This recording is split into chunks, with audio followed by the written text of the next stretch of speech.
philosophers who state with confidence that miracles occur all around us every day. And that with a heightened awareness, we will be able to see these miracles, recognize the angels that walk among us.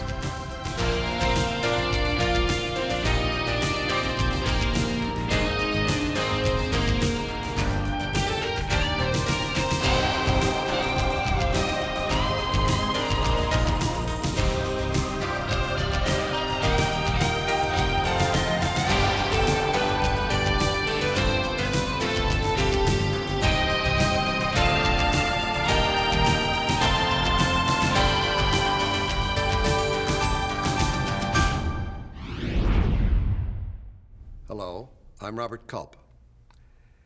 What exactly constitutes a miracle has been pondered since the dawn of man. The Miracle Research Center staff has been collecting files of miracles from across the country, conducting investigations and interviews to be reviewed and tested in depth at the Miracle Research Center. Through this research, it is hoped we can come to understand the true nature of what we call miracles as something more than merely a figure of speech. The miracles you are about to see have been carefully screened and examined. A miraculous experience can be a very personal and, in some instances, a life-altering experience for the individual. Because of that, some of the names have been changed to protect the privacy of those individuals. Hello and welcome to Could It Be a Miracle? I'm Michelle Wolford, segment producer. And I'm Bob Evans, producer. Our researchers, writers, and production crews are excited about the miracles we will present to you in this week's show. In the American Heritage Dictionary, the word miracle is defined as an event inexplicable by the laws of nature and so held to be an act of God or supernatural in origin. We've discovered miracles are defined by moments. Moments which defy logic, odds, and sometimes the very laws of nature. And then the moment defines the person, often changing the course of a life or enlightening a person's perspective. Coming up, the story of a woman whose hectic day nearly ends with the death of her daughter. A little boy lost in a snowstorm and feared dead communicates through a dream state with his would-be hero. A mother is awakened from her sleep to see the ghostly vision of her daughter pleading for help. A pair of brothers involved in a dangerous gang are reminded of the value of family through the assistance of a magical monk. And a trucker intercepts a distress call from an ailing driver, a driver who may have had angelic help in making the call. Our first miracle segment comes from Michelle's visit with Ken Gobb. Ken is the author of the book God's Got Your Number. As a minister, Ken has been inspired by the role that the supernatural plays in our lives. And Ken had a personal encounter with miraculous. He did. Ken's story actually happened a number of years ago while he was on vacation, traveling across the country with his family. He'd been having some doubts about his career in the ministry. He spent much of the trip contemplating his future until he received what he believes was a sign from above. Well, I was at a kind of a crossroads in my life. I was just wondering if I should keep doing what I'm doing, or is this what God wants me to do, or shall I do something else? Maybe I could make a lot of money and help other people. And we were traveling through Ohio. Do you want me to try to find a radio station? No, it's okay. I don't want to hear anything right now.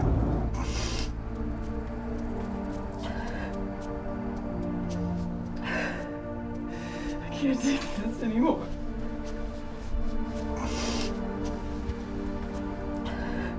Amanda, would you quit kicking my chair?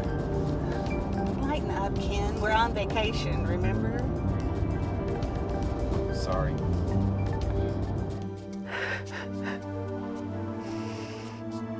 I can't go on living like this, God. I just can't. You want to stop and get something to eat? That sounds like a really good idea. You guys want to stop and get something to eat? Would you like some hamburgers? Yes. Oh, good. Okay.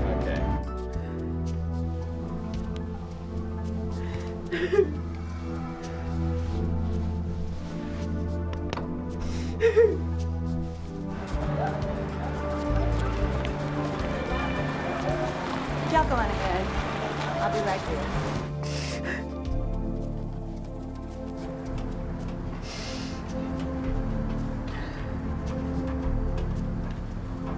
Are you coming? I'm not hungry. I think I'll stay out here and stretch my legs. Are you feeling okay, honey? Just have a lot on my mind, I guess. I wasn't hungry, and I just was pondering a lot of things. And that's how it started. There was a phone booth there, and the phone was ringing.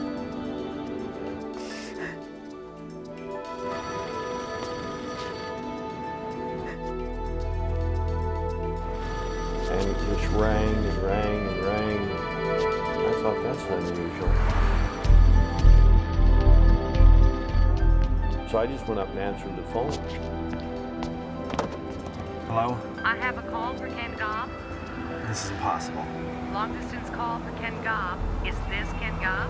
Oh, yes it is, but there's no way that... That's him. That's him, operator. I recognize his voice. Oh, please help me, Ken. I can't take it anymore. Take it easy.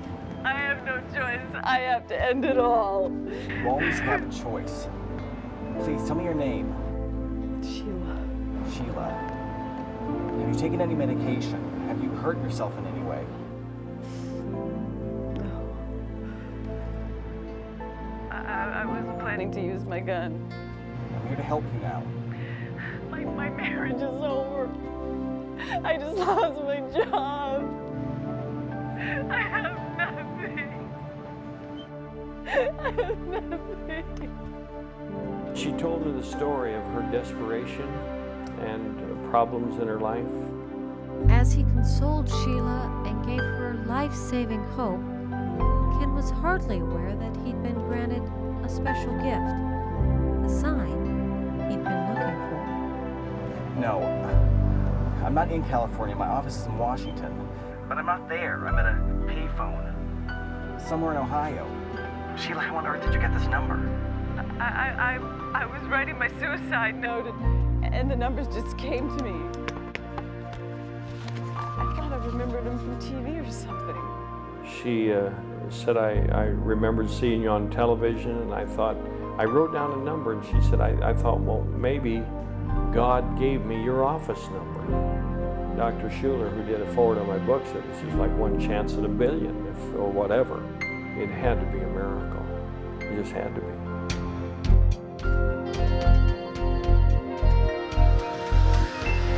How do you explain a phone call like that? The lives of these two people were profoundly changed by that one call. And that's one of the earmarks of a truly miraculous event. As our experts tell us, people who claim to have had a miraculous or angelic encounter are invariably transformed in some positive way. Coming up next, a mother and daughter find out that their guardian angels may be watching over them. When we come back. Anecdotally, it seems that we have guardian spirits helping us. We don't know what they do more than another time, or who they do it to more than to another person. We only know that they're there. And anecdotally, if we can be very, very aware, if we can listen deeply, then perhaps we notice that they're there all the time. Welcome back. For our next story, Michelle and her video crew traveled to Chicago, where they visited with best-selling author Joan Wester Anderson. Joan is one of the foremost authorities in the field of miracles and angels. She has written numerous books on the subject and conducts extensive research when investigating the stories in her books. One of her favorites is our next case. It begins innocently enough, but nearly ends with the death of a young girl.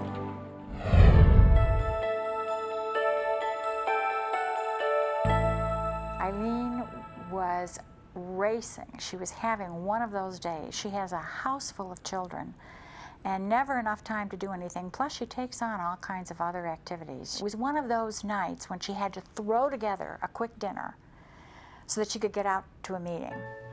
Where am I, Mommy? Right here. But you have to find me. Oh, Allison, I don't have time right now. Hey, would you help me? Come pass me the milk, please. Thank you. Now, oh, the butter, thank you so much. I need 2 eggs from the fridge. I was trying to make supper because I had choir practice that night, and I was rushed. I was behind in everything.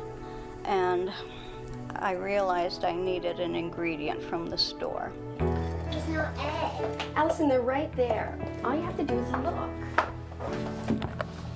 Oh, great. Oh, sorry, honey. You were right. Oh. Well, I'm going to have to run and get some.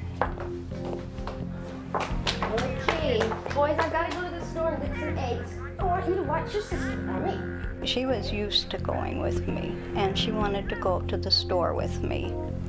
And I was in such a hurry, I told her, no, you're going to have to stay here because I'm in a big hurry. I'll be right back. I have to go get those eggs now. But I want to come with you. Well, I'm just going to run and be right back. But I want to help you. You can help me when I come back. Right now, I need you to watch TV with your brothers.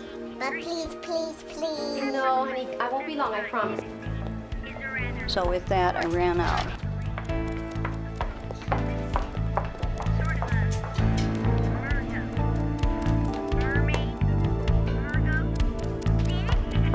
Okay, boys, watch your sister now.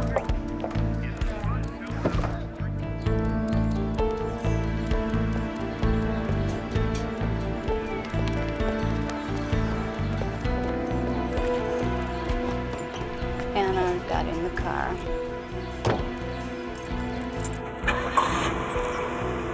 Put it in reverse. I tried to put it in reverse and it stuck. It would not go.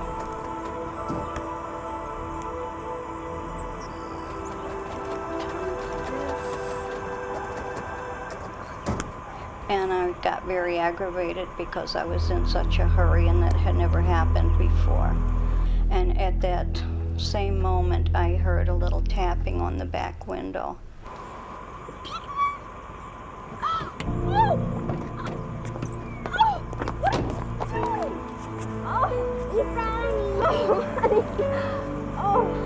When I realized, what had happened, I ran back and got her and put her in the front seat, and then I just sat there and kind of fell apart for a few minutes.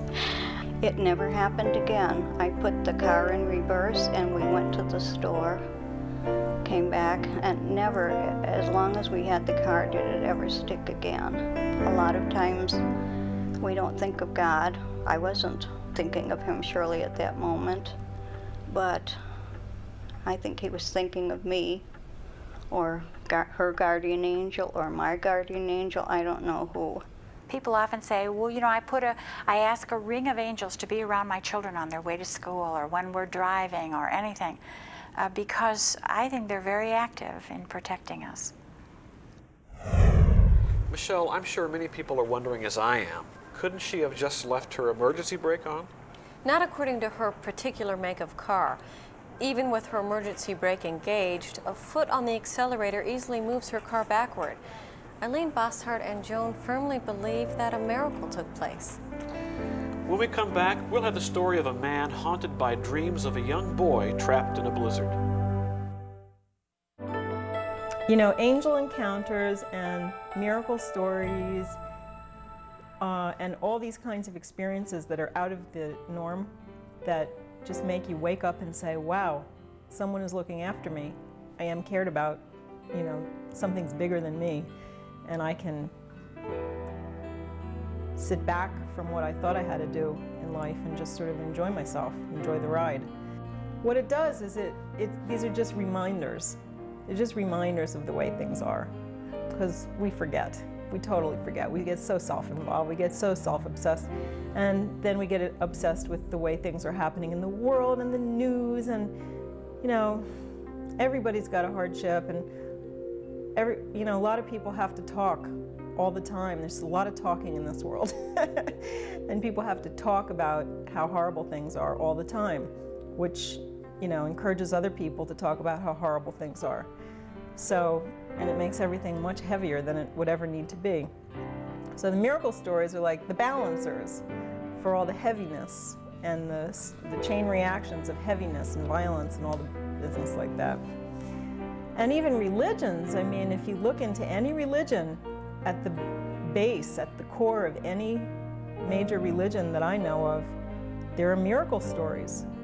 And, you know, there's either one figure, you know, who started the religion in terms of that was the person who had the miracles or something like that. And I really think that if religions didn't have miracles, no one would pay attention. The purpose of religions, as opposed to other sciences, is to teach you how to live, right? They're the science of living in a way. And miracles are at the core of all religions. They're like guideposts showing you that at the core of life, there are miracles. Welcome back. In our next miracle, a rancher and a lost boy are brought together in the middle of a snowstorm with the help of a miracle.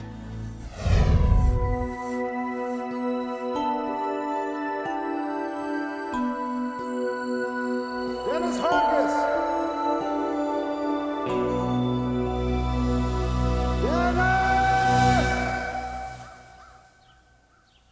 It was the exact same dream you had before? Yeah, twice, just the same. Hey, I think I hear him. That's it. There's nobody out there. Like any boy about to go to camp for the first time, waiting for his ride was pure agony. And you're right in your own room and bed, but you're covered all over with snow? Yeah, and this big man on a horse kept calling my name, but I couldn't move. Hey, that's him. I gotta go. Bye. Neither his mother or his father had any explanation for his recurring dream, and any uneasiness they may have had was erased by their son's excitement to go to the special church camp. Once they reached the campground, the boys hurried, unloaded, and began to settle into their cabins. It was more than just a cold March wind that day. A storm was blowing in. Hey, check it out. It's snowing. Man, you can't even see the trees anymore. Oh, no. I left my wallet in the van. I gotta go get it. Well, you better put a parka on. It's cold out there. I'm just going over to the van and back.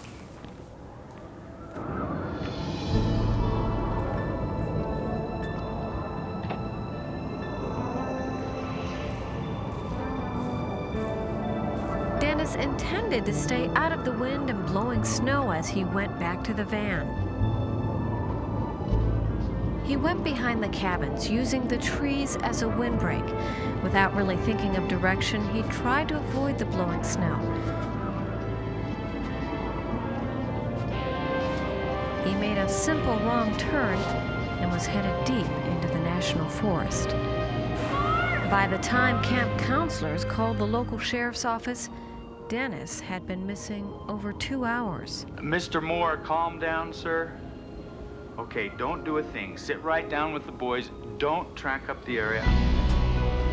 Following tree lines, Dennis had wandered over 6 miles away from the campgrounds before finally coming to an old drift fence.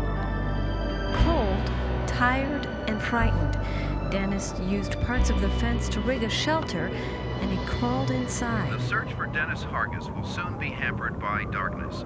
Intense snow flurries earlier today covered any tracks, making it difficult to pick up little Dennis's trail. However, a break in the storm has allowed search and rescue crews, now aided by dogs and helicopters, to intensify their efforts in the hopes of finding Dennis before darkness settles in these rugged mountains. Rancher Virgil Maxwell tucked his son in that night and couldn't help but think of another man's son, lost in the nearby mountains as storm conditions worsened. That little fella's been out in the cold 28 hours already. Tonight's gonna dip down 10, 12 degrees. He ain't never gonna make it. And And then there was Virgil's dream. What? Jenny, I know where that boy is. I just dreamed it, clear as day. That piece of old drift fence up along the south boundary of the government range. I gotta go get it. Should have come across that fence line, but now everything's all drifted over. You all right? I'm a little cold, I guess. Last time you listened to one of the old man's dreams. Come on now. Whoa! Whoa! Whoa! I can get him, Pa. Get him, Tom. Be careful.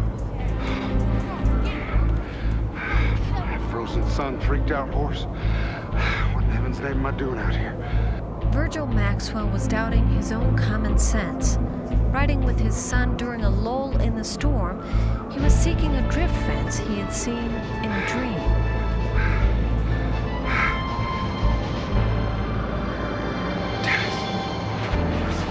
A powerful fate was unquestionably at work, as two dreams proved the link between a lost boy and his rescuer. If Virgil hadn't reacted to his dream, no doubt Dennis would have frozen to death. I was kind of, would wonder what would I have done without this guy coming and finding me. I felt like I was chosen, almost chosen to live, rather than to stay the extra 10 hours out there and to have died. This story was particularly interesting because it involved two total strangers linked by the common thread of a dream.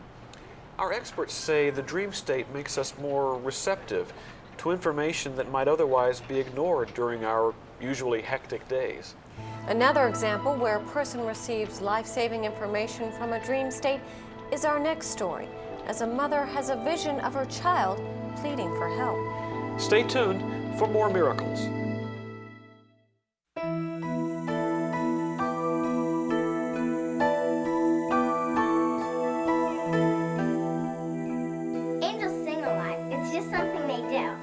Celebration. I don't think they really have harps. Well, maybe. Cartoon angels do. I don't think they need instruments. They just sing.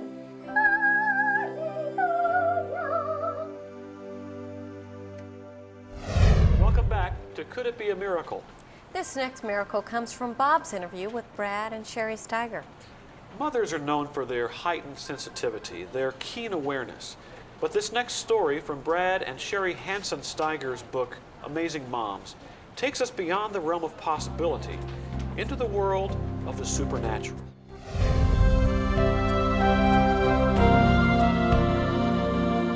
We live in an age of marvelous technology for communication, but we each have within us a more basic and powerful aspect of reaching out and touching one another. And in our research, we have found, especially perhaps in cases where people really love each other, and that's maybe especially in cases of mother and children, we have dramatic stories in which the child or the parent tried to make contact with the other and was blocked through the normal means, and then this inner power, this inner self took over and made the connection perhaps even more effectively. We have one such very dramatic story in our book, Amazing Moms, that deals with a woman who was sound asleep one night. The daughter had recently moved into this apartment, was doing a little redecorating. She was on a ladder, hanging a picture.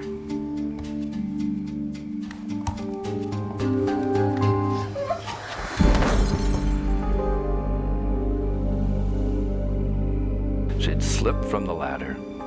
The picture had fallen, broken, slashed her deeply. She's lying there. She had, in a dazed condition, been reaching for the phone, probably to call her mother or an ambulance or call for help, but all she managed to do was knock the receiver off the hook.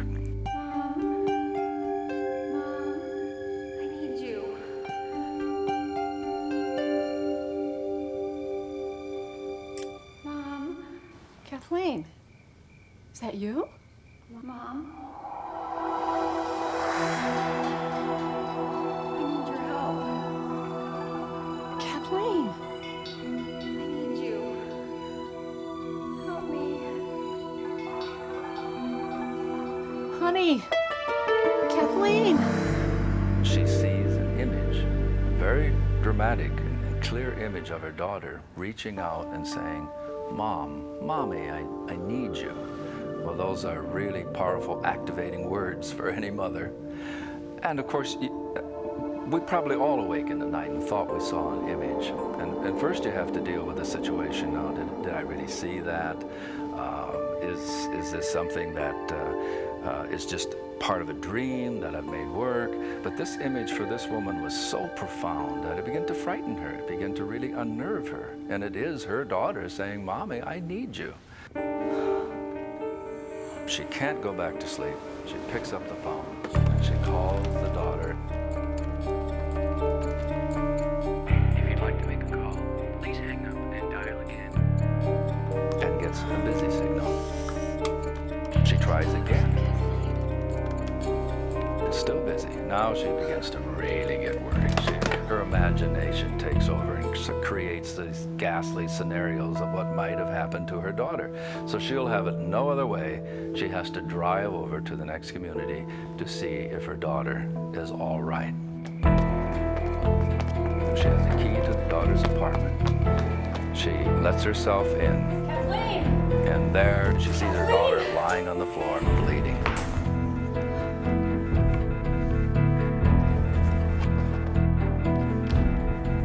She was lying unconscious, had lost a great deal of blood. So she then was able to call, get the ambulance there. Yes, my daughter's been seriously hurt. She's unconscious. 923 Sullivan Drive. Please hurry. Thank you. And she saved her daughter's life. All because of a dream? Or again, was there some activating mechanism inside a mother that you never lose that contact with a child? And also, it tells us this marvelous reach of the human spirit, that when you can't get through our incredible technology of a telephone or whatever, we still have that power within that can reach out and touch one another. And especially those who love one another have that powerful inner connection. That night, motherhood was taken to a new level, into the realm of the unexplainable. Brad and Sherry believe the bond between mothers and children can transcend not only great distances, but different levels of reality. We'll see more cases such as this in upcoming episodes. When we come back, we'll have a story involving a mysterious monk who brings a divided family together. Stay tuned for more miracles.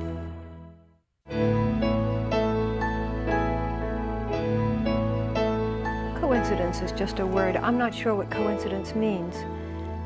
We use these words as if they're saying something. Luck, coincidence. It's a way that we have of saying, this is unexplainable, but it makes me comfortable. And we can say coincidence and not feel uncomfortable with it. You might just as well say angel and not feel uncomfortable with it. I don't really know. Who was it who says, coincidence is God's way of performing a miracle anonymously? Welcome back.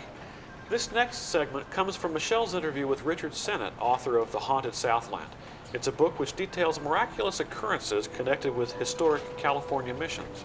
I met with Richard at the Olivas Adobe Historical Museum.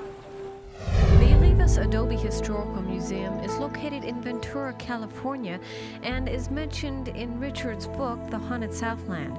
Richard's knowledge of the missions brings a unique flavor to his writing. The missions of California, maybe it's because of their age, or maybe the fact that they were designed as spiritual places.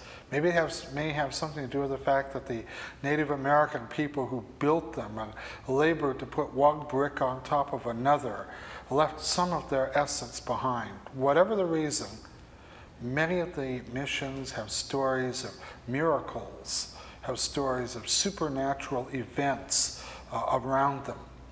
In fact, I know you tell one story of two gang members who were brothers who, through one of these missions and a mysterious happening there, turned their lives around.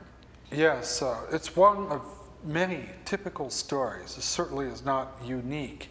It took place at the mission San Buenaventura in Ventura, California.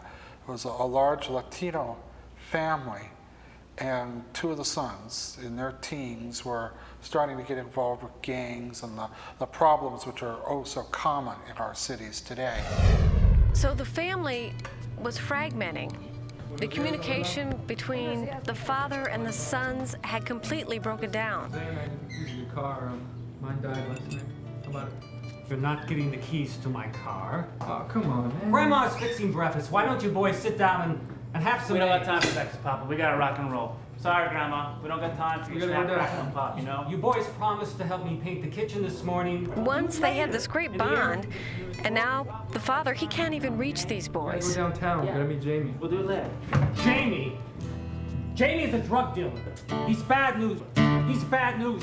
You stay away from him. He's bad news. Come down to the shop with me. I'll show you something. What do you know? Yeah, what are you gonna show us, Pop? What do you know? So we can work with our hands like you and bust our butt all day for nothing? We can make in 5 minutes what you can make in a whole week, Pop. 5 minutes! It's respectable work. Hey, Pop, you're a slave. Don't talk to me about respectable work. We gotta try and get ahead in this world, and we're not gonna do it like you. I don't know what to do with you boys. I don't know what to do. I give up. I know what to do.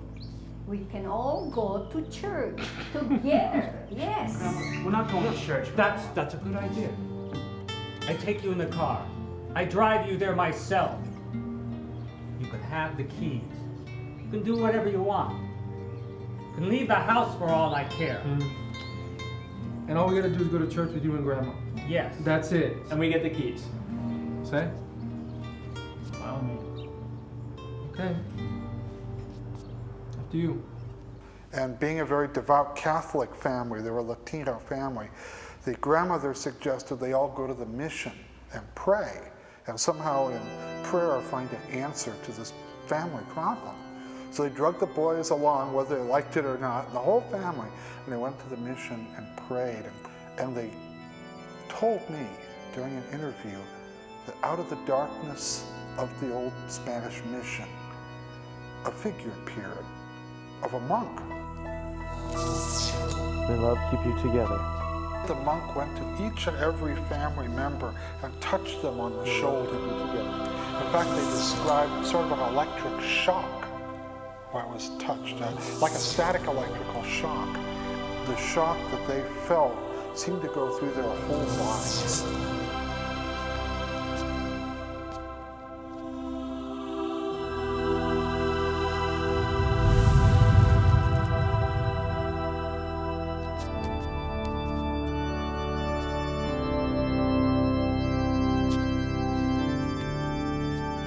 The good news is, from what I've heard, the two boys have turned their lives around. They're now attending college, and no longer are they involved in gangs or in any of these problems. They look upon the figure they saw as somehow acting as an intercessor, someone who could help them in their hour of need, and in fact has changed their lives. So the monk just disappeared. Isn't it possible he slipped away after the family felt this sort of spiritual rebirth? Not according to their testimony. There's no doubt these young men were headed for real trouble and their lives were changed, which, as we discussed at the top of the show, is one of our primary considerations. Did the moment in some way define or reshape the person who experienced it? You're right. When we come back, we'll have the story of a truck driver who receives a distress call from a CB radio that may not even exist. Stay tuned for more miracles. So miracles, I think miracles do happen more when a person is open. And that's what I mean by open. You know, that surrendered sort of a feeling of thy will be done, you know, a feeling of innocent faith. You know, real faith that what is meant to be will be, what I need will be provided, what is important will be taken care of, and I don't really have to be the doer. And even if you know, it doesn't mean don't work to do whatever you can for yourself and for other people that you're involved with, or people on the street, you know, who need your help, or anyone you encounter. It just means that you don't have to take credit for everything. And I think when you don't, miracles happen much more often. You have a lot more happiness, and you see it more. You just see it happening. It's a great way to live. Welcome back. Our closing segment tells the story of a long-distance truck driver named Barney Mays. Barney Mays had seen it all in his job traveling across the country and was rarely surprised. But one night, Barney's routine drive was altered by a distress call that would change his life. On the night in question, Barney was driving what they call a bonus cargo, with extra money offered for beating the schedule. His radio had been unusually quiet on this trip until that silence was suddenly broken by a frightened voice. Help me. Someone, please. Anybody out there?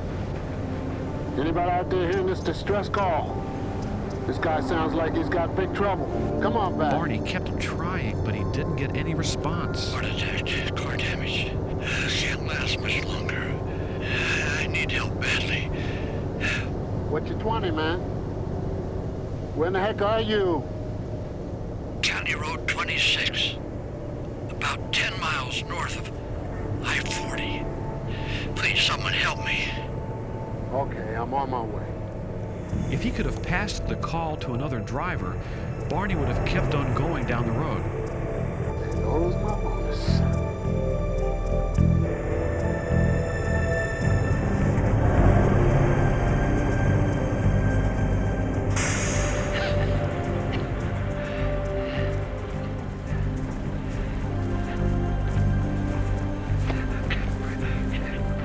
My nitroglycerin pills in my bag.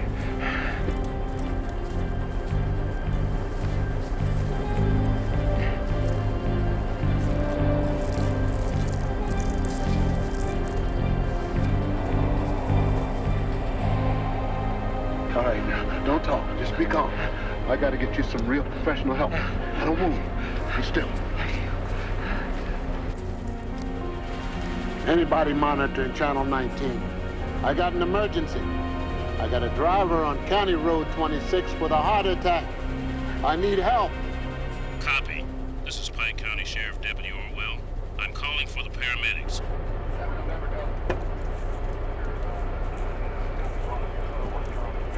Trying to jerk my chain or what, man? What are you talking about? There's no CV in that car.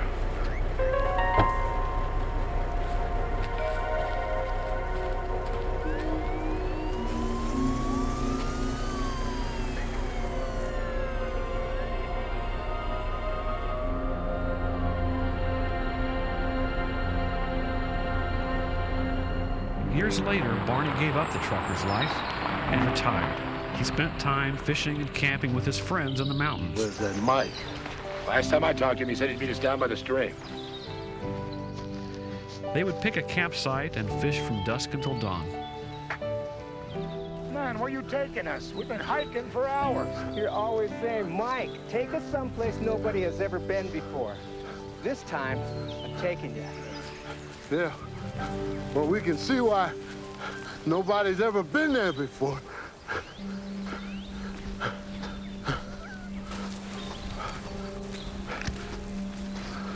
Hey, fellas? What's the matter, Barney? Hey, you look awful. Well, all of a sudden I'm having these pains in my neck, in my chest, and in my arms. Take it easy. You'll be fine. His friends quickly realized Barney was suffering a heart attack. There's a reservation nearby. They had to get him to a reservation village over a mile away where a clinic serviced the needs of a remote community. As they struggled to help Barney down the mountain, they were relieved to see the clinic lights on. Barney was diagnosed quickly by the nurse. The very low blood pressure and irregular heart rhythms told her that Barney had suffered a myocardial infarction, a condition beyond her expertise. But the fates proved Barney lucky that night. the nurse's father was visiting his daughter. He was a man who, like Barney, was recently retired. Now Barney's life was in the hands of a man trained for that very purpose, a cardiologist. Very calm. Stay right with me. Keep your eyes on that monitor. Barney's condition was grave, and even with the help of a specialist, it was going to be close. That would have been miraculous enough. But even as the medevac helicopter was on its way to take Barney to a hospital, an even more dramatic event unfolded. When the doctor checked on Barney to tell him the helicopter was on its way. How do you feel this morning?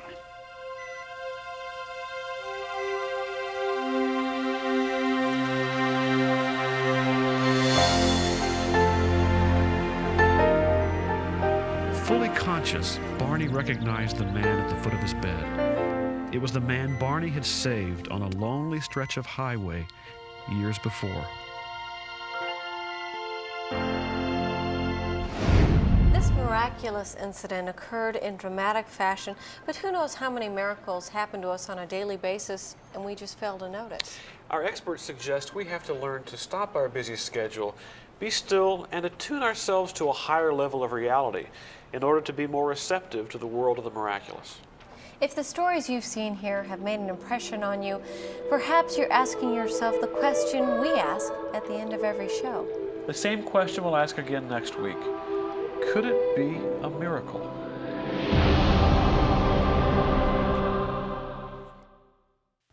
The existence of any given miracle may never be proved scientifically, but the researchers will continue to seek out the stories, trying to understand those things that defy explanation.